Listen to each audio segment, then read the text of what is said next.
Dear learners, आज हम राजस्थान के भूआकृतिक प्रदेश फिजियोग्राफिक रीजन्स का अध्ययन करेंगे। इस अध्ययन को शुरू करने से पूर्व मैं आपको बताना चाहूँगा कि भूआकृति या स्थल रूप क्या होता है। भूतल पर अनाच्छादन डिनुडेशन तथा निक्षेपण डिपोजिशन के प्राकृतिक प्रक्रमों द्वारा उत्पन्न किसी विशिष्ट स्थलीय तथ्य की आकृति, स्वरूप एवं प्रकृति को हम भू-आकृति या स्थल रूप कहते हैं। पृथ्वी के तल पर स्थित कोई भौतिक स्थलीय तथ्य या भौतिक लक्षण जिसकी कोई आकृति एवं स्वरूप होता है उसे हम भू-आकृति या लैंडफॉर्म कहते हैं। आप ये जानते हैं कि इस पृथ्वी के धरातल पर विद्यमान जो भी स्थल रूप हैं हमने उन्हें 3 श्रेणियों में विभाजित किया है। प्रथम श्रेणी के जो स्थल रूप हैं वो महाद्वीपीय एवं महासागरीय बेसिन हैं। द्वितीय क्रम के जो स्थल रूप हैं उनका निर्माण प्रथम क्रम के जो स्थल रूप हैं उन पर होता है, और ऐसे द्वितीय क्रम के जो स्थल रूप हैं उनमें पर्वत, पठार, मैदान, घाटियाँ। तो महासागरीय बेसिन में मध्य महासागरीय कटक, खाइयाँ यानी ट्रेंचेज आदि। और तृतीय क्रम के जो स्थल रूप हैं या भू आकृतियाँ हैं उनका निर्माण प्रथम एवं द्वितीय श्रेणी के भू आकृतियों के ऊपर आंतरिक तथा बाह्य शक्तियों द्वारा होता है, जैसे नदी के अपरदन कार्य से निर्मित वी आकार की घाटी, जलप्रपात, नदी के निक्षेपण कार्य से निर्मित डेल्टा, वायु के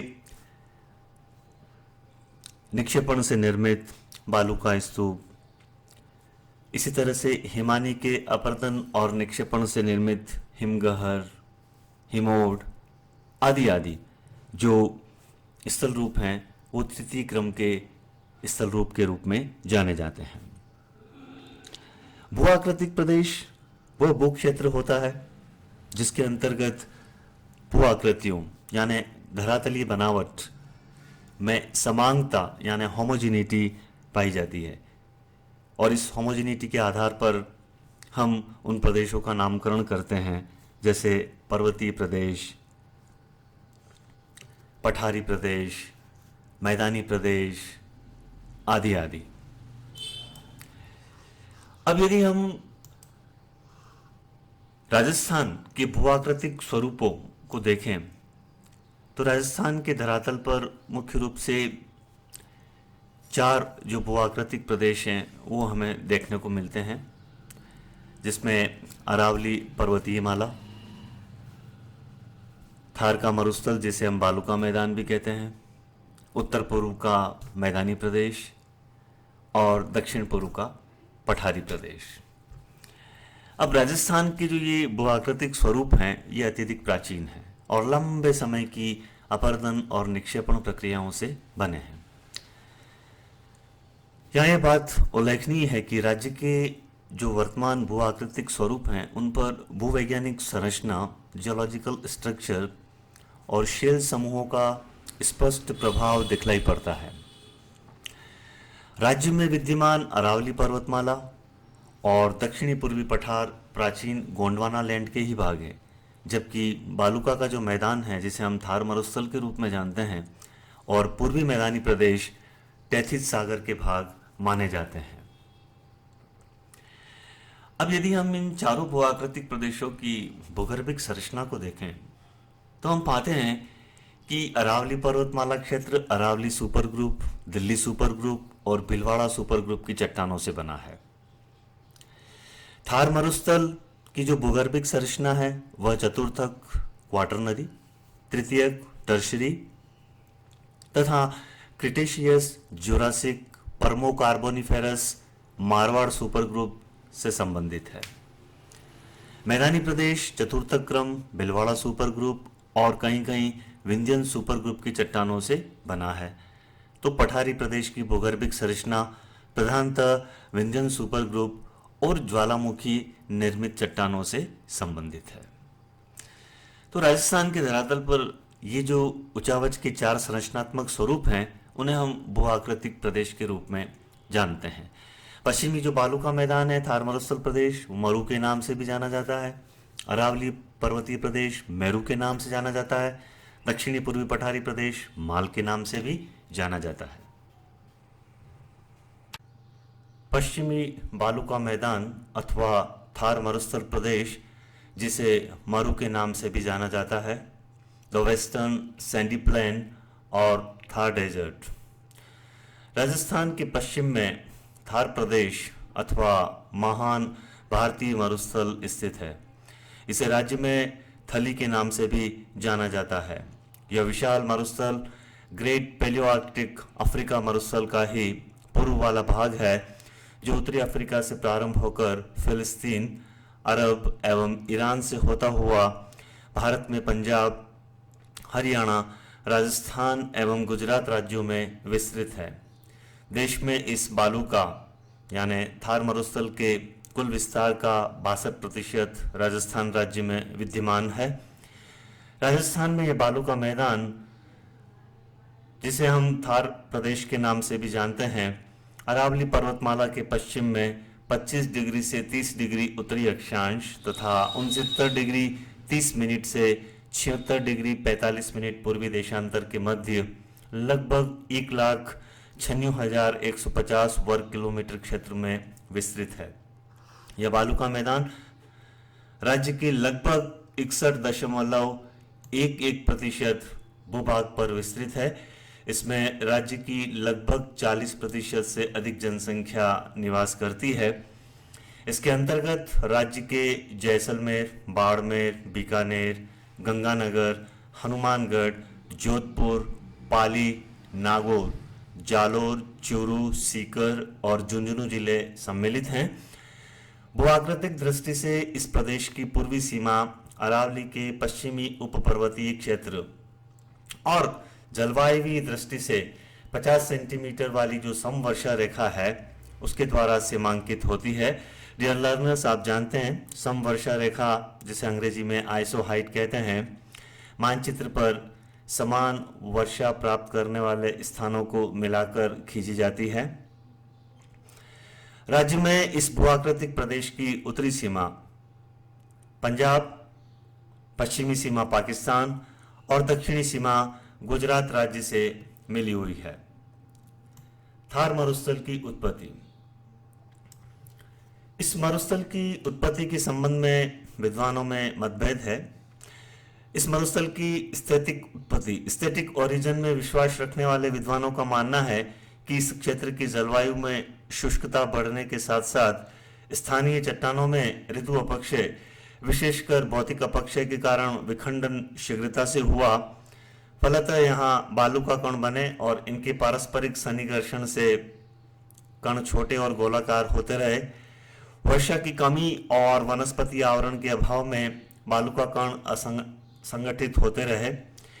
यही नहीं, इस प्रदेश में तापमान बढ़ने के साथ साथ वायुदाब के कम दबाव वाले केंद्रों के विकसित होने से दक्षिण पश्चिम हवाओं की गति बढ़ी और इस हवा के साथ सिंधु बेसिन और कच्छ के रन से बड़ी मात्रा में रेत आकर पश्चिमी राजस्थान में जमा होने लगी। पीथावाला का मानना है कि भूगर्भिक हलचलों द्वारा इस क्षेत्र के ऊपर उठ जाने से एवं कालांतर में शुष्कता बढ़ जाने से इन नदीकृत निक्षेपों ने मरुस्थलीय बालू का रूप ले लिया। लेकिन इस मरुस्थल की गतिक उत्पत्ति, डायनेमिक ओरिजिन में विश्वास रखने वाले विद्वानों का मानना है कि पर्मो कार्बोनिफेरस काल में पश्चिमी राजस्थान पर समुद्र का विस्तार था। बाप तथा पोखरन आदि स्थानों पर विद्यमान बाउल्डर बेड तथा जलोद्भिद जो तलछट है, उनसे प्रमाण मिले हैं कि कदाचित समुद्र का विस्तार जैसलमेर, पश्चिमी जोधपुर और बीकानेर तक था। बीकानेर में जुरासिक निक्षेप भी मिले हैं। हिमयुगों के दौरान समुद्र तल में उतार चढ़ाव से इस क्षेत्र में दलदली वनस्पति के अवशेष, लिग्नाइट खनिज तेल, प्राकृतिक गैस के जमाव तथा चूना पत्थर एवं बालुकाश्म शैलों से प्राप्त समुद्री जीवाश्म इस बात की पुष्टि करते हैं कि यह भाग पर्याप्त लंबे समय तक समुद्र द्वारा आवृत था। जैसलमेर के निकट आकल गांव में मिले शंकुधारी वृक्षों कॉनिफेरस ट्रीज के विशाल तने भी इस भाग में शीत आर्द्र जलवायु तथा वन होने की पुष्टि करते हैं। प्लेट टेक्टोनिक सिद्धांत अस्तित्व में आने के बाद जो गतिक उत्पत्ति का सिद्धांत है थार मरुस्थल की, वह बड़ा ही प्रासंगिक लगता है, क्योंकि इस मरुस्थलीय प्रदेश में जो भी पुरावशेष मिले हैं वो इसकी गतिक उत्पत्ति के पक्ष में प्रमाण प्रस्तुत करते हैं। थार मरुस्थलीय प्रदेश की जो भू आकृति है, फिजियोग्राफी, यदि उसको देखें तो पश्चिमी बालू का मैदान अथवा थार मरुस्थल का जो धरातल है वो जालौर और बाड़मेर में समुद्र तल से 89 मीटर नीचे से लेकर बाड़मेर जिले में सिवाना के निकट 780 मीटर ऊंचा है। इस मरुस्थल के अधिकांश भाग की औसत ऊंचाई लगभग 300 मीटर है। इस प्रदेश में 150 मीटर से कम ऊंचाई वाली निम्न भूमि यानी जो लो लैंड है उसमें खारे पानी की झीलें अथवा गर्त हैं। सांभर नागौर जयपुर, डिडवाना और कुचामन नागौर, लूणकरनसर बीकानेर, छापर चूरू, पचपदरा बाड़मेर, रेवासा सीकर आदि इस प्रदेश में विद्यमान खारे पानी की झीलें हैं। इस प्रदेश के अधिकांश भाग पर सैंड ड्यून्स यानी बालू का स्तूपों का विस्तार है। परवलयिक बालू का स्तूप parabolic sand dunes Jodhpur, Barmer, Jaisalmer, Bikaner, Nagaur, Jalore, Ganganagar, Churu और झुंझुनू में मिलते हैं। ये 15 से 40 स्तूप श्रृंखलाबद्ध रूप में फैले हुए मिलते हैं और इनकी ऊंचाई 18 से 30 मीटर होती है। अनुदैर्ध्य बालू का स्तूप longitudinal sand dunes Jaisalmer, Barmer, Phalodi, Shergarh और दृष्टवती नदी की शुष्क घाटी हनुमानगढ़ जिले में मिलते हैं। इनकी ऊंचाई 5 से 25 मीटर होती है। इस प्रदेश में अनुप्रस्थ बालू का स्तूप यानी ट्रांसवर्स सैंड ड्यून्स जोधपुर में शेरगढ़, गुर्जरों की ढाणी, खारिया खंगार और बीकानेर में पोगल तहसील में विद्यमान है। इनकी ऊंचाई लगभग 3 से 25 मीटर के बीच होती है। गतिशील बालू का स्तूप डायनामिक सैंड ड्यून्स जिन्हें बरखान भी कहते हैं जोधपुर, नागौर, चूरू, बीकानेर, बाड़मेर, जैसलमेर और झुंझुनू जिलों में अधिवासों यानी मकानों और स्थिर बालू का स्तूपों के निकट मिलते हैं। इनकी ऊंचाई लगभग 5 से 15 मीटर के बीच होती है। ये गतिशील होते हैं, नवीन बालू से युक्त होते हैं और सरंध्र होते हैं। हवाओं की दिशा के अनुरूप इनकी अवस्थिति परिवर्तित होती रहती है। इस संपूर्ण प्रदेश में बालू का स्तूपों के बीच कहीं कहीं जो निम्न भूमि मिलती है जिसमें वर्षा का जल भर जाता है तो अस्थायी जलों का निर्माण होता है। इन्हें रन अथवा प्लाया कहते हैं।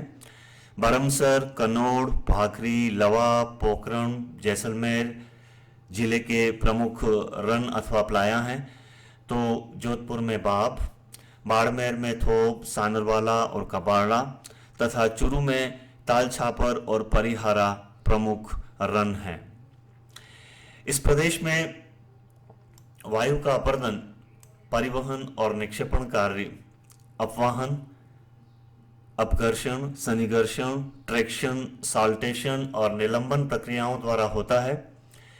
पश्चिमी बालू का मैदान प्रदेश में यद्यपि अपर्दन का प्रमुख साधन वायु है, तथापि थोड़ी सी वर्षा हो जाने पर बहते हुए जल का कार्य भी सक्रिय हो जाता है। फलस्वरूप मरुस्थलीय पवनकृत स्थल रूपों, बालू का स्तूपों, इंसेलबर्ग आदि के साथ जलकृत स्थल रूप जैसे पेडिमेंट, प्लाया झील आदि का भी निर्माण होता है। इस प्रदेश में वनस्पति आवरण के अभाव में जल द्वारा आस्फालन स्प्लैश अपर्दन सर्वाधिक होता है। सारांशतः इस प्रदेश में उच्चावच विकास अत्यंत मंद गति से संपादित होता है और वायु के अपर्दन कार्य की अपेक्षा परिवहन कार्य अधिक होता है। पश्चिमी बालू का मैदान में वायु निक्षेपित बालू के जमाव की मोटाई पूर्व से पश्चिम की ओर बढ़ती जाती है। पूर्व में पाली और जालौर में यह मोटाई 1 मीटर से भी कम है, जो पश्चिम में जाते जाते अंतर्राष्ट्रीय सीमा के सहारे 50 मीटर से अधिक हो जाती है। उल्लेखनीय है कि स्थल रूपों के निर्माण में भूवैज्ञानिक संरचना और जलवायु के प्रकार की महत्वपूर्ण भूमिका होती है। प्रायः एक समान भूवैज्ञानिक संरचना वाले क्षेत्रों में भिन्न भिन्न जलवायु होने पर स्थल रूपों के विकास में भी भिन्नता देखने को मिलती है। पश्चिमी बालू का मैदान में जो भाग शुष्कतम है उनमें वायुकृत स्थल रूप अधिक देखने को मिलते हैं, और जो भाग कम शुष्क है या जहाँ वर्षा का वार्षिक औसत कम है उनमें वायुकृत और जलकृत दोनों ही स्थल रूप देखने को मिलते हैं। शुष्कता के आधार पर इस भूआकृतिक प्रदेश को दो उप विभागों में बांटा जा सकता है, शुष्क मरुस्थल और अर्धशुष्क मरुस्थल। शुष्क मरुस्थल एरिड डेजर्ट, यह प्रदेश अत्यधिक शुष्क और वास्तविक मरुस्थलीय दशाओं से युक्त है। इसके अधिकांश भाग पर बालू एवं बालू का स्तूपों का विस्तार है। राज्य में इस प्रदेश के अंतर्गत पश्चिम में पाकिस्तान से लगी अंतर्राष्ट्रीय सीमा से लेकर पूर्व में 25 सेंटीमीटर वाली समवर्षा रेखा तक का क्षेत्र सम्मिलित है। पूर्व में इसकी ऊंचाई 300 मीटर तथा पश्चिम में जैसलमेर के समीप इस प्रदेश का धरातल 150 मीटर से भी कम ऊंचा है। इसका ढाल स्लोप पश्चिम और दक्षिण पश्चिम की तरफ है। इस भाग में वायुकृत स्थल रूपों की अधिकता है। धरातलीय विविधता के आधार पर इस प्रदेश को हम निम्नांकित जो मरुस्थल के प्रकार हैं उसमें विभाजित कर सकते हैं। रेतीला मरुस्थल सैंडी डेजर्ट, यह मरुस्थल बाड़मेर, बीकानेर और जैसलमेर जिलों में पाकिस्तान की सीमा के सहारे फैला हुआ है। यह मेसोजोइक युग की अवसादी शैलों से युक्त है। यह पूर्णतया बालू का मैदान के रूप में है। इसके 80 से 90% भाग पर बालू का स्तूपों का विस्तार है। इस भाग में वायु द्वारा निक्षेपित बालू के जमाव की मोटाई 50 मीटर से भी अधिक है। विभिन्न प्रकार के बालू का स्तूप और बालू पहाड़ियां इस भाग में सामान्यतः दृष्टिगोचर होती है। इस प्रकार के मरुस्थल को इर्ग कहते हैं और यह राज्य का शुष्कतम यानी ड्राइस्ट पार्ट है। चट्टानी मरुस्थल रॉकी डेजर्ट, जैसलमेर, पोखरण और रामगढ़ तथा बाड़मेर जिले के मध्यवर्ती भाग में एवं सिवाना में जुरासिक एवं विंध्यन क्रम की बालूकाश, चुना पत्थर और ग्रेनाइट शैलें धरातल पर पहाड़ियों के रूप में उभरी हुई है। इन पर वायु के अपघर्षण कार्य से कम ऊंचाई और चपटे शिखर वाली पहाड़ियों का निर्माण हुआ है। इस प्रदेश में अनावृत ग्रेनाइट और रायोलाइटिक शैलों के अपरदन से इंसेलबर्ग, आयताकार शिलाखंडों, टॉर्स और खोयुक्त, जिसे छिद्रिल अथवा खोखली भी कहते हैं, चट्टानी आकृतियों का निर्माण हुआ है। इस प्रकार के मरुस्थल को हम्मादा कहते हैं।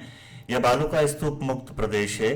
जैसलमेर के समीप आकलवुड फॉसिल पार्क में विद्यमान चट्टानों में वनस्पति एवं जीवों के अवशेष पाए जाते हैं और इस प्रदेश में लाठी सीरीज की अवसादी शैल समूहों में भूमिगत जल के अपार भंडार मिले हैं। पथरीला मरुस्थल स्टोनी डेजर्ट, जैसलमेर के निकट रुद्रबाग क्षेत्र और रामगढ़ के पश्चिमी भाग में इस प्रकार का मरुस्थल पाया जाता है। यह बालुका के साथ स्थानीय चट्टानों के विखंडन से प्राप्त कंकड़ पत्थर मिश्रित मरुस्थल है। बजरी युक्त पहाड़ियां, बालू घर्षित धारीदार चट्टानें और मैसा इस भाग के प्रमुख स्थल रूप हैं। निष्कर्षतः इस भूआकृतिक प्रदेश में जोधपुर, जैसलमेर, बाड़मेर और सिवाना के समीप चट्टानी मरुस्थल पाया जाता है। अन्यथा संपूर्ण प्रदेश में बालू का स्तूपों, अंतर स्तूप सपाट भूमि इंटरड्यूनल फ्लैट, अंतर स्तूप निम्न भूमि इंटरड्यूनल डिप्रेशन और बालू का मैदान की व्यापकता है। शुष्क अपरदन चक्र के प्रमाण सिवाना के आसपास देखने को मिलते हैं, जबकि रन क्षेत्र और प्लाया अधिक संख्या में पचपदरा और पोखरण क्षेत्र में विद्यमान है। विभिन्न प्रकार के बालू का स्तूपों के बीच में विस्तृत समतल भूभाग एवं कछारी पंख, कंकड़ पत्थर मिश्रित पथरीला धरातल, पुरातन जलोढ़ के निक्षेप से निर्मित मैदान, कम ऊंचाई वाली बालू पहाड़ियां, इंसेलबर्ग, वायु द्वारा निर्मित खांचेदार अथवा नालीदार सतह, बालू गर्षित धारीदार चट्टानें, मैसा जिसे कि अवशिष्ट पटल प्रस्थ शैल भी कहते हैं, इस प्रदेश के प्रमुख भूआकृतिक स्वरूप हैं। अर्ध शुष्क मरुस्थल सेमी एरिड डेजर्ट, यह प्रदेश शुष्क मरुस्थल के पूर्व में अरावली के पश्चिमी ढालों तक फैला हुआ है। यह पश्चिम में 25 सेंटीमीटर समवर्षा तथा पूर्व में 50 सेंटीमीटर समवर्षा रेखा द्वारा सीमांकित है। यह शुष्क मरुस्थल की अपेक्षा कम शुष्क है। इसमें वार्षिक वर्षा का औसत 20 से 50 सेंटीमीटर है। यह तरंगित बालू का स्तूपों से युक्त है। वनस्पति की उपस्थिति से यहाँ स्थिर बालू का स्तूपों की अधिकता है। इस प्रदेश में वायुकृत और जलकृत दोनों ही प्रकार के स्थल रूप देखने को मिलते हैं। अर्धशुष्क मरुस्थल के पूर्वी भाग के उत्तर और दक्षिण में बहते हुए जल का कार्य अपेक्षाकृत अधिक होता है। इस भाग में पहाड़ी ढालों पर जल कटाव से बनी नालियां भी दृष्टिगोचर होती है। इस बालू का मैदान में कहीं कहीं पर आधार शैलें गोलाकार रूप में सतह पर उभर आई है। धरातलीय विविधताओं के आधार पर इस प्रदेश को 4 उप विभागों में बांटा गया है। गग्गर प्रदेश, द गग्गर प्लेन रीजन, अर्धशुष्क मरुस्थल के सबसे उत्तरी भाग में फैले इस प्रदेश का विस्तार गंगानगर और हनुमानगढ़ जिलों में है। इस प्रदेश में बालू का पहाड़ियों के बीच में गग्गर और दृष्टवती नदियों की शुष्क घाटियां विद्यमान है। इस प्रदेश में प्रवाहित होने वाली वर्तमान की गग्गर नदी वैदिक काल की सरस्वती नदी ही है। इस प्रदेश के दक्षिणी भाग में कम ऊंचाई वाले बालू का स्तूप और टीले पाए जाते हैं। इस प्रदेश में विद्यमान भूआकृतियां यह स्पष्ट करती है कि यहाँ प्रारंभिक भूआकृतियां जलोढ़ थी, परंतु वर्तमान में वायु का कार्य अधिक प्रभावी है। गग्गर प्रदेश में नहरी सिंचाई की सुविधा के कारण मृदा में नमी बढ़ने से बरखान स्तूपों की गतिशीलता में कमी आई है। शेखावाटी प्रदेश, द शेखावाटी रीजन, यह प्रदेश गग्गर प्रदेश के दक्षिण में चूरू, झुंझुनू और सीकर जिलों में फैला है। यह संपूर्ण प्रदेश अंतःप्रवाही है। इस प्रदेश की औसत ऊंचाई 450 मीटर है। इस प्रदेश में बालू का मैदान के साथ साथ कम और मध्यम ऊंचाई वाले बालू का स्तूपों का विस्तार है। इसके अधिकांश क्षेत्र पर परवलयिक एवं अनुदैर्ध्य बालू का स्तूपों का विस्तार है। इस प्रदेश में अपेक्षाकृत अच्छी वर्षा होने के कारण बालू का स्तूपों पर वनस्पति का सघन आवरण विद्यमान है। इस क्षेत्र में तालछापर और परिहारा, जो कि चूरू जिले में है, प्रमुख रन है। इस प्रदेश में यत्र तत्र अरावली पर्वतमाला की प्राचीन परिवृत शैलें भी विद्यमान है। इस प्रदेश में वर्षा ऋतु के दौरान जो भी जल नदी नालों के रूप में प्रवाहित होता है वो किसी बड़ी नदी या सागर में जाकर नहीं मिलता है। इसी कारण शेखावाटी प्रदेश का जो ड्रेनेज सिस्टम है वो इनलैंड है, अंतःप्रवाही है। नागौर प्रदेश, द नागौर रीजन, यह अर्धशुष्क मरुस्थल का मध्यवर्ती प्रदेश है जो नागौर जिले में फैला हुआ है। इस प्रदेश की समुद्र तल से औसत ऊंचाई 300 से 600 मीटर है। यह प्रदेश खारे पानी की झीलों और चट्टानी तथा पहाड़ी धरातल से युक्त है।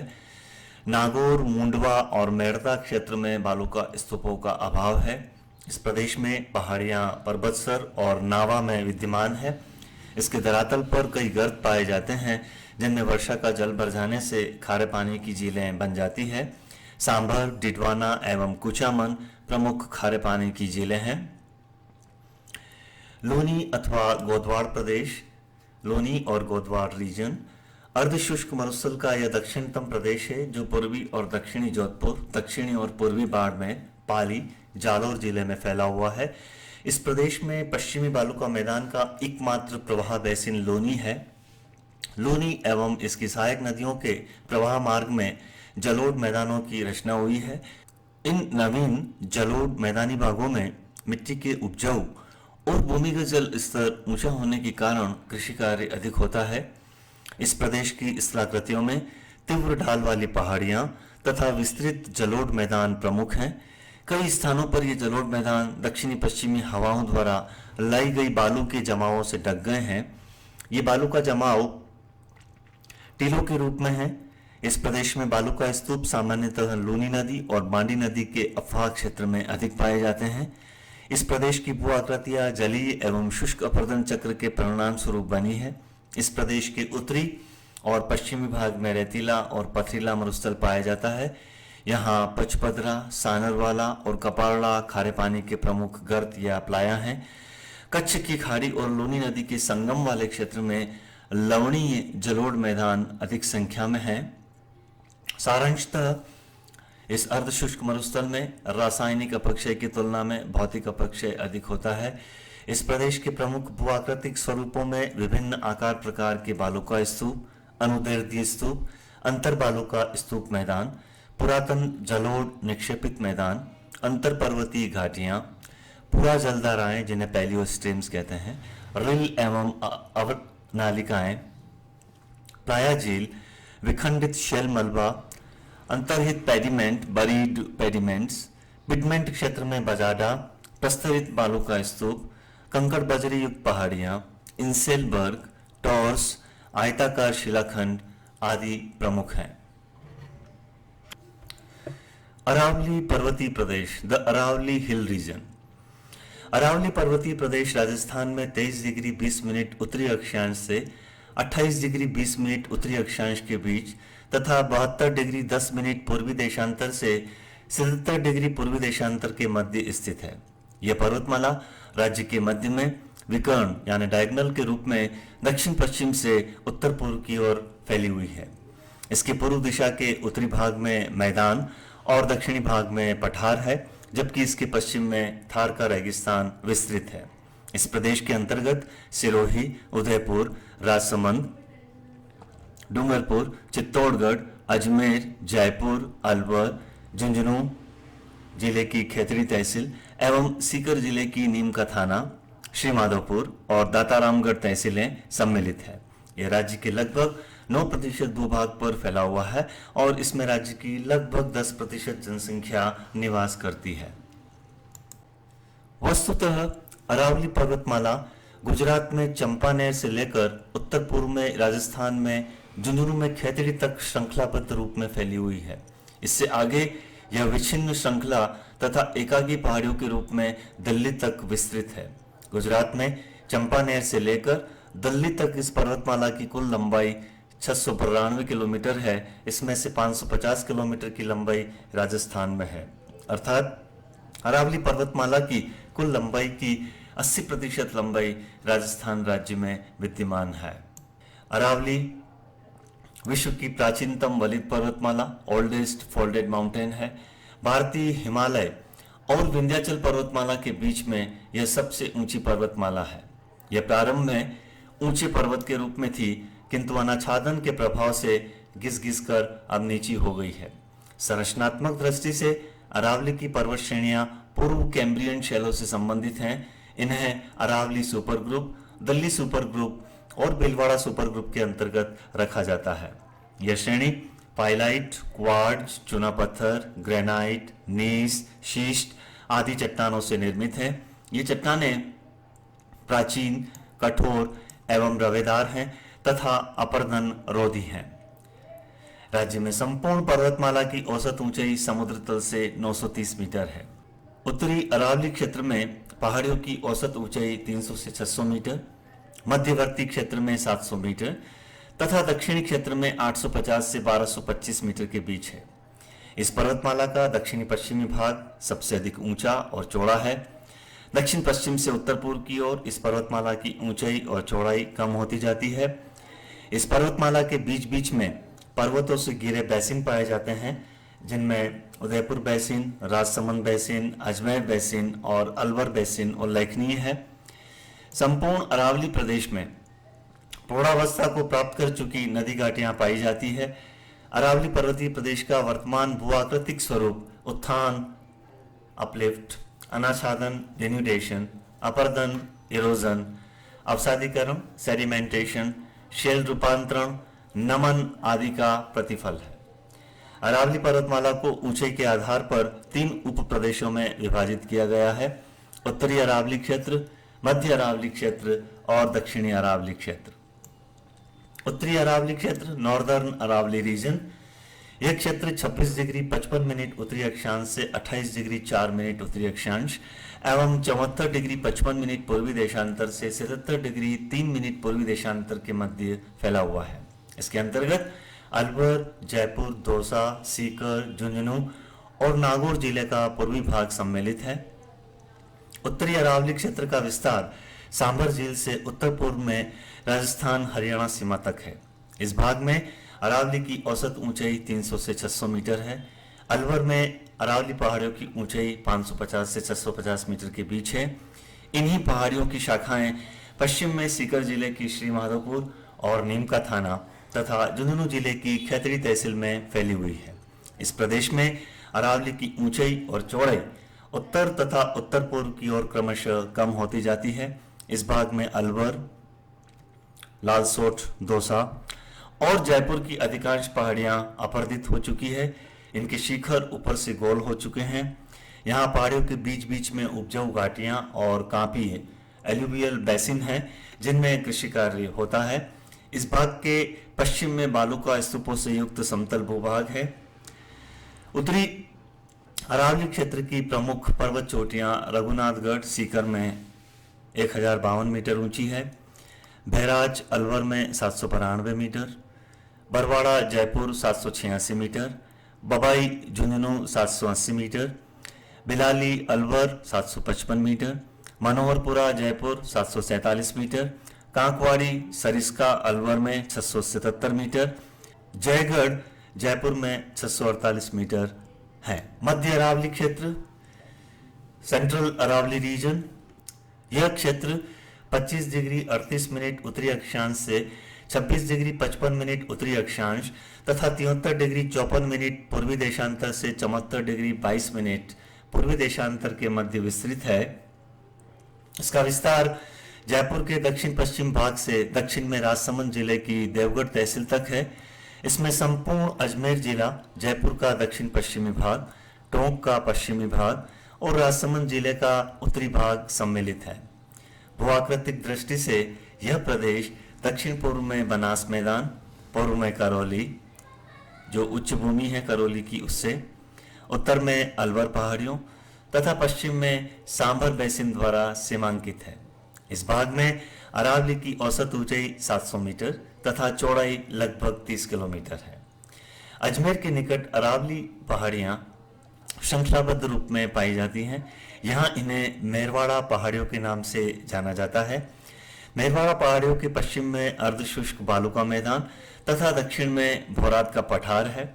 अजमेर नगर के दक्षिण पश्चिम भाग में तारागढ़, जिसकी ऊंचाई औसत समुद्र तल से 870 मीटर है, और पश्चिम में सर्पिलाकार नाग पहाड़ है जिसकी ऊंचाई औसत समुद्र तल से 795 मीटर है। मध्य अरावली क्षेत्र में अरावली की समानांतर श्रेणियों के मध्य घाटियां हैं। अजमेर नगर ऐसी ही घाटी में बसा है। यहाँ पर्वत श्रेणियों का ढाल पश्चिम दिशा की ओर अधिक तीव्र है। इस भाग में सर्वाधिक ऊंचाई टाटगढ़ से 11 किलोमीटर दक्षिण पश्चिम में गौरम जी की है जो औसत समुद्र तल से 934 मीटर ऊंचा है। मध्य अरावली क्षेत्र में कई प्रमुख दर्रे विद्यमान हैं। इनमें भर, जिलवाड़ा, सोमेश्वर, कछवाली, पीपली, स्वरूपा घाट, दिवेर और हाथीगुड़ा महत्वपूर्ण हैं। ये दर्रे जोधपुर अजमेर, जोधपुर जयपुर और जोधपुर उदयपुर हेतु मार्ग प्रदान करते हैं। दक्षिणी अरावली क्षेत्र, सदर्न अरावली रीजन, इस क्षेत्र का विस्तार 24 डिग्री 46 मिनट उत्तरी अक्षांश से 25 डिग्री 38 मिनट उत्तरी अक्षांश और 72 डिग्री 16 मिनट पूर्वी देशांतर से 74 डिग्री 35 मिनट पूर्वी देशांतर के मध्य है। इसके अंतर्गत सिरोही, उदयपुर, डूंगरपुर, राजसमंद जिले सम्मिलित हैं। इस भाग में अरावली की 8 से 10 श्रेणियों का समानांतर विस्तार लगभग 100 किलोमीटर से अधिक चौड़ाई में हुआ है। यहाँ अरावली की औसत ऊंचाई 900 मीटर से अधिक है। इस क्षेत्र में सिरोही की पहाड़ियाँ मुख्य श्रृंखला से हटकर अपना पृथक ही खंड बनाती हैं। यहाँ माउंट आबू पर्वतीय क्षेत्र समुद्र तल से लगभग 1215 मीटर ऊंचे और 5 से 8 किलोमीटर चौड़े तथा लगभग 19 किलोमीटर लंबे पठार पर स्थित है। यहाँ अरावली की पर्वत श्रृंखला 300 से 1700 मीटर ऊंची नीची पर्वत श्रेणियों के रूप में फैली हुई है और कई प्रक्षेपित चोटियों से युक्त है। इनके उत्तरी और पश्चिमी ढाल प्रपाती हैं, स्टीप स्लोप वाले हैं। हिमालय और विंध्याचल पर्वत श्रृंखलाओं के बीच सबसे ऊंची पर्वत चोटी गुरु शिखर, जो कि औसत समुद्र तल से 1722 मीटर ऊंची है, यहीं पर अवस्थित है। पूर्वी सिरोही में तिरु ढाल वाली तथा लहरदार कटकों को स्थानीय भाषा में भाकर के नाम से जाना जाता है। सिरोही पर्वत श्रेणियों के पश्चिम में अरावली की पहाड़ियां छितराई हुई मिलती है। आबू पर्वत के पश्चिम में जसवंतपुरा के समीप पर्वतीय क्षेत्र की ऊंचाई 991 मीटर तथा जालोर में रानीवाड़ा के समीप 551 मीटर है। दक्षिणी अरावली क्षेत्र में राजसमंद के पश्चिमी और उदयपुर के उत्तर पश्चिम में कुंभलगढ़ और गोगुंदा के बीच अरावली श्रृंखला एक पठार के रूप में फैली हुई है। इसकी समुद्र तल से औसत ऊंचाई 1225 मीटर है। स्थानीय रूप से इसे बौरात का पठार कहते हैं। इसकी सबसे ऊंची पर्वत चोटी जरगा है, जो औसत समुद्र तल से 1223 मीटर ऊंची है। इसी भाग में पंखाकार वलन दैसूरी के दक्षिण में अधिक स्पष्ट दिखाई देते हैं। इस क्षेत्र का दक्षिणी स्कंद अरब सागर तथा बंगाल की खाड़ी के जल प्रवाह को विभाजित करता है। यही स्कंद जयसमंद बेसिन को उदयपुर बेसिन से पृथक करता है। जयसमंद झील के चारों ओर विद्यमान पहाड़ियों की ऊंचाई 300 से 800 मीटर के बीच है। जयसमंद से आगे पूर्व में अरावली की पहाड़ियां प्रतापगढ़ तक विस्तृत हैं। उदयपुर जिले में लसाड़िया का विच्छेदित पठार समुद्र तल से 300 से 600 मीटर ऊंचा है। उदयपुर नगर तश्तरीनुमा बेसिन पर बसा हुआ है, जिसके चारों ओर के स्कंधों को घेरवा कहते हैं और इसी के नाम पर उदयपुर नगर जिस तहसील में आता है उस तहसील का नाम भी घेरवा ही है। दक्षिणी अरावली क्षेत्र की प्रमुख चोटियां Guru Shikhar 1722 metre, Sher 1597 metre, Dilwara 1442 metre, Achalgarh 1380 metre, Kumbhalgarh 1224 metre, Jarga 1223 metre, Goniya Dungar 1183 metre, Kamalnath 1001 metre आदि हैं। निष्कर्षतः अरावली पर्वतीय प्रदेश में भौतिक अपक्षय की तुलना में रासायनिक अपक्षय और बहते हुए जल द्वारा निम्नवर्ती अपर्दन का कार्य अधिक होता है। इस प्रदेश में भौतिक अपक्षय एवं भूपृष्ठीय शैल मलबे का ढाल की तरफ प्रवाह मंद है। आर्द्र जलवायु के कारण इस पर्वतीय प्रदेश में उत्तल कॉन्वेक्स और अवतल कॉनकेव ढालों का विकास अधिक हुआ है। इस प्रदेश के प्रमुख स्थल रूप अनाच्छादित पहाड़ियां, संरचनात्मक और विच्छेदित पठार, पैडी प्लेन, इंसेलबर्ग, टार्स, न्यूबिन्स, आयताकार शिलाखंड, हॉर्स्ट, वलनाकार आकृतियां, सर्पण शंकु, पेडिमेंट, विसर्पाकार सरिताएं, गुम्फित नदी प्रवाह मार्ग, क्षिप्रिकाएं, अध्यारोपित नदी घाटियां, अंतःपूर्ण घाटियां तथा प्राचीन बाढ़ के मैदान हैं। अरावली पर्वतमाला का महत्व, significance of the Aravalli region. Aravalli पर्वतमाला राज्य के 9% भूभाग पर फैली हुई है, लेकिन यह राज्य के 30% क्षेत्र में विद्यमान पारिस्थितिकी दशाओं, इकोलॉजिकल कंडीशंस को प्रत्यक्ष रूप से तथा शेष भाग की दशाओं को अप्रत्यक्ष रूप से प्रभावित करती है। यह थार रेगिस्तान के पूर्वी विस्तार को नियंत्रित करती है। राजस्थान के पूर्वी मैदानी प्रदेश का उपजाऊपन और सूखे तथा अकाल की कम आवृत्ति इस पर्वतमाला की उपस्थिति के कारण ही है। इसके पहाड़ी ढालों पर विद्यमान वनस्पति आवरण से उत्सर्जित वाष्पोत्सर्जन की मात्रा मानसूनी हवाओं को आकर्षित कर राज्य में सामान्य से अच्छी वर्षा कराने में सहायक है।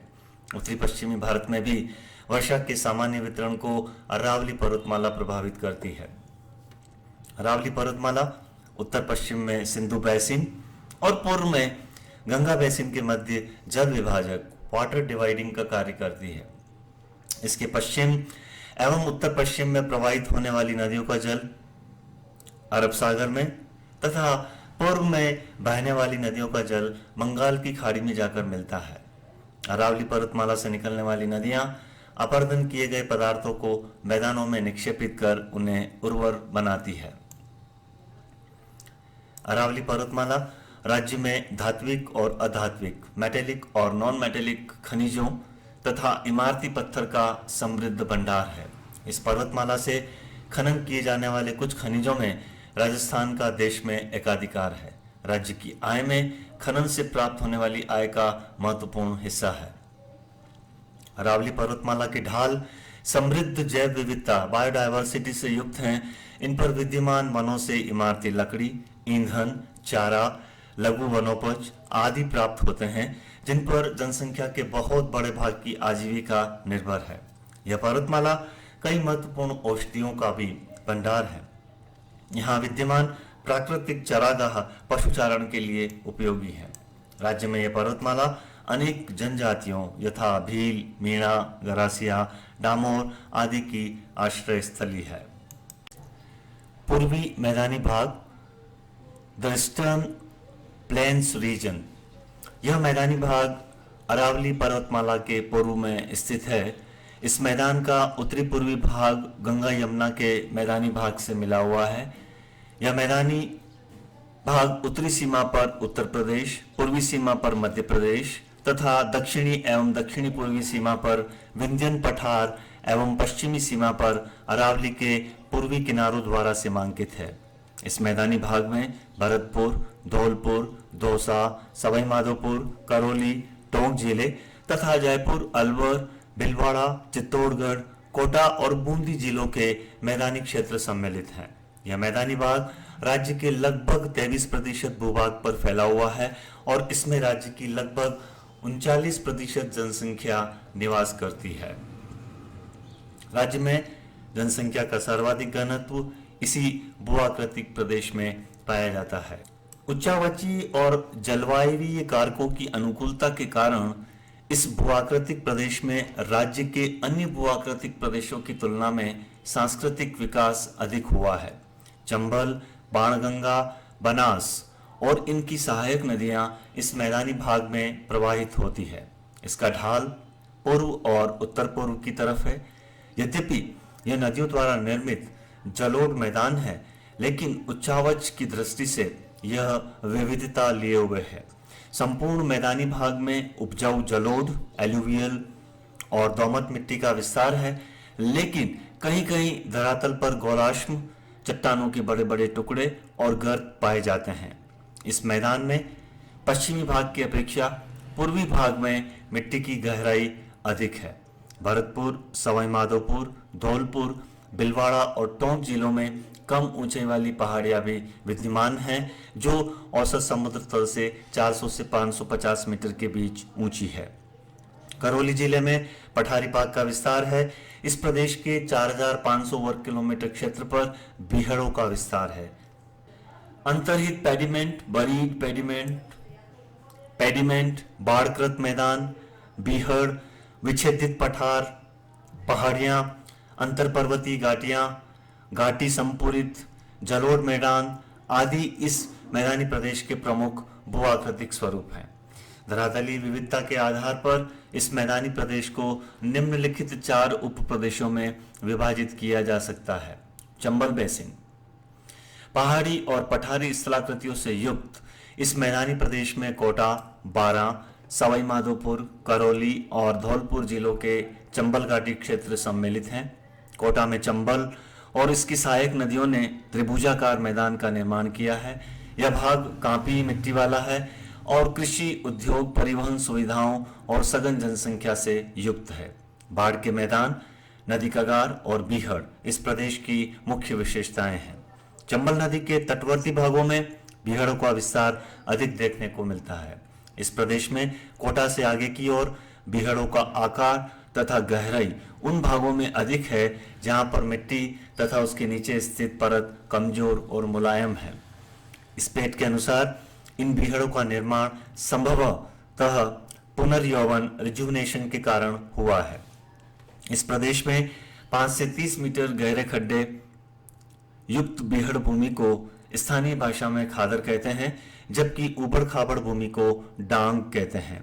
ये क्षेत्र डाकुओं के आश्रय स्थल रहे हैं और कृषि तथा यातायात की दृष्टि से उपयुक्त नहीं है।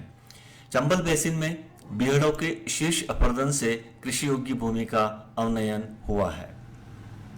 बाणगंगा बेसिन, यह मैदानी प्रदेश बाणगंगा और उसकी सहायक रूपारेल नदी द्वारा प्रवाहित है। इसके उत्तर में अलवर की पहाड़ियां, दक्षिण में बनास बेसिन, पूर्व में यमुना का मैदान और पश्चिम में मध्य अरावली की पर्वत श्रेणियां विद्यमान है। इसके अंतर्गत जयपुर, दौसा, उत्तरी पश्चिमी सवाई माधोपुर और भरतपुर जिलों का मैदानी क्षेत्र सम्मिलित है। इस मैदानी प्रदेश में दोमट एवं जलोढ़ मिट्टी पाई जाती है। यह समप्राय मैदान है।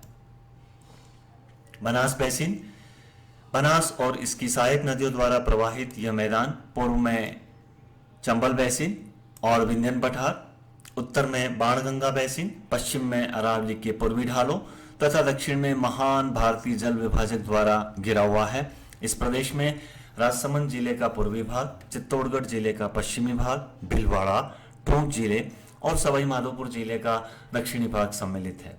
इस मैदान की औसत ऊंचाई 275 से 500 मीटर है। इस मैदान की सर्वाधिक ऊंचाई राजसमंद जिले में है। इस मैदान के धरातल पर कहीं कहीं टीलेनुमा पहाड़ियां विद्यमान है। वस्तुतः यह संप्राय और पिडमॉन्ट मैदान है। इस मैदान के धरातल पर विद्यमान स्थलाकृतियां ग्रेनाइट और नीच चट्टानों के अपरदन से निर्मित हुई है। बनास बेसिन में पश्चिम से पूर्व की ओर मिट्टी की गहराई बढ़ती जाती है। माही बेसिन, यह मैदानी प्रदेश उदयपुर के दक्षिणी पूर्वी भाग, डूंगरपुर के पूर्वी भाग, प्रतापगढ़ के दक्षिणी भाग और बांसवाड़ा जिले में विस्तृत है। इस मैदान में माही और इसकी सहायक नदियां प्रवाहित होती हैं। इसे छप्पन का मैदान भी कहते हैं। इस मैदानी भाग में बहते हुए जल के अपरदन कार्य से निर्मित स्थल रूप अधिकाधिक देखने को मिलते हैं। यह मैदान समरूप नहीं है और कटा-फटा और विच्छेदित है। माही बेसिन की ऊंचाई 150 से 360 मीटर है। इसका मध्यवर्ती और पूर्वी भाग उपजाऊ है तथा पश्चिमी भाग पहाड़ी है। इस मैदान का ढाल दक्षिण में गुजरात राज्य की ओर है। दक्षिणी पूर्वी पठारी प्रदेश, द साउथ ईस्टर्न प्लेटो, यह प्रदेश मालवा के पठार का उत्तरी भाग है। इसे हाड़ौती का पठार भी कहते हैं। यह प्रदेश 23 डिग्री 51 मिनट उत्तरी अक्षांश से 25 डिग्री 20 मिनट उत्तरी अक्षांश एवं 75 डिग्री 15 मिनट पूर्वी देशांतर से 77 डिग्री 25 मिनट पूर्वी देशांतर के मध्य कोटा, बारां, बूंदी, झालावाड़, बिजोलिया, भीलवाड़ा एवं भैंसरोडगढ़, चित्तौड़गढ़ जिलों में विस्तृत है। यह प्रदेश राज्य के लगभग 7% भूभाग पर विस्तृत है एवं इसमें राज्य की लगभग 11% जनसंख्या निवास करती है। इस प्रदेश की पूर्वी, दक्षिणी एवं दक्षिणी पश्चिमी सीमाएं मध्य प्रदेश राज्य से मिली हुई है। उत्तर पश्चिम में यह अरावली के महान सीमा भ्रंश ग्रेट बाउंड्री फॉल्ट द्वारा सीमांकित है। इसका ढाल दक्षिण से उत्तर एवं उत्तर पूर्व की ओर है। इस प्रदेश के उत्तर में सवाई माधोपुर, उत्तर पश्चिम में टोंक, भीलवाड़ा एवं चित्तौड़गढ़ जिले हैं। यह संपूर्ण प्रदेश चंबल और उसकी सहायक काली सिंध, परवन और पार्वती नदियों द्वारा प्रवाहित है। इस प्रदेश में धरातलीय स्वरूपों में अत्यधिक विविधता है। पठारी भाग के साथ इस प्रदेश में अर्धचंद्राकार पर्वत श्रेणियां, नदियों द्वारा निर्मित कांपीय मैदान, एल्यूवियल प्लेन्स और उच्च भूमियां विद्यमान है। इस पठार का उत्तर पश्चिम भाग विंध्यन कगार भूमि के नाम से जाना जाता है। यह कगार भूमि सैंडस्टोन से निर्मित है और इस कगार भूमि चंबल के बाएं किनारे एवं धौलपुर तथा करौली क्षेत्र में अधिक स्पष्ट है। इस प्रदेश में पठारी क्षेत्र कोटा जिले में मुकंदरा पर्वत श्रेणी के पदीय भागों से उत्तर पश्चिम में बूंदी जिले में अडावाला पर्वत श्रेणी तक तथा पूर्व में काली सिंध नदी तक विस्तृत है। इसका धरातल पथरीला एवं चट्टानी है। इस संपूर्ण पठारी क्षेत्र पर ऊपरी विंध्यन क्रम की बालू का पत्थर युक्त चट्टानों का विस्तार है। इस भाग की समुद्र तल से औसत ऊंचाई 320 से 420 मीटर है। इसका ढाल उत्तर पूर्व की ओर है। यह पठारी भाग दक्षिण के लावा पठार से समानता रखता है और हिंडोली, नैनवा, बूंदी, तलेरा, कोटा, अवान, कानवास, संगोद और जटवाड़ा में अधिक स्पष्ट है। इस पठारी प्रदेश को ऊपर माल हायर प्लेटो के नाम से जाना जाता है। असंख्य नदी नालों ने इस पठारी भाग में छोटी छोटी घाटियां बना दी है। ये छोटी छोटी नदियां इस पठारी भाग के मध्य में स्थित मैदानी भाग में जाकर मुख्य नदियों से मिल जाती हैं।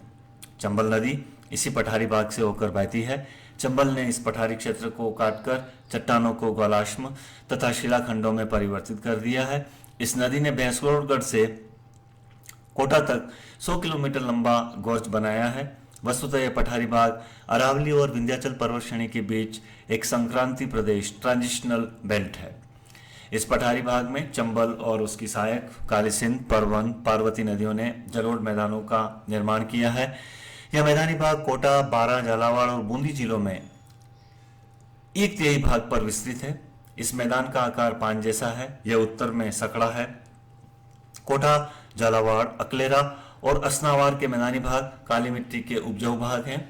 इस मैदानी भाग की औसत ऊंचाई 300 से 350 मीटर है। ये मैदानी भाग वस्तुतः पठारी बैसिन है। गहरे बीहड़ और बाढ़ के मैदान इस भाग के प्रमुख धरातलीय स्वरूप हैं।